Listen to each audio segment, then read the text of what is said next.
Hello guys, and welcome back to my Adobe Premiere Pro Masterclass. In this video, I'm going to show you how to fast forward a clip in Premiere Pro. To begin, I've imported these 3 clips into my timeline. So basically it's just one clip that I've split into 3 parts. And I have this middle portion over here that I would like to fast forward.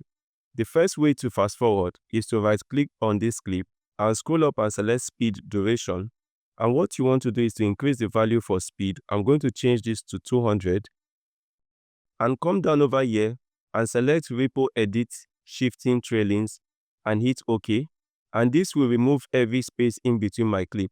Now if I hit play, the moment I get to the middle clip, the speed increases. Another way to increase speed in Premiere Pro is to select the Raise Stretch tool by hitting R on your keyboard and scroll to the right portion of the clip that you want to fast forward and drag the right portion to increase the speed of that clip, and select letter V on your keyboard to activate the selection tool, and select this third clip and place it next to the middle clip. Now if I go back and hit play, you will notice that the middle clip has become faster. And that's it guys on how to fast forward a clip in Premiere Pro.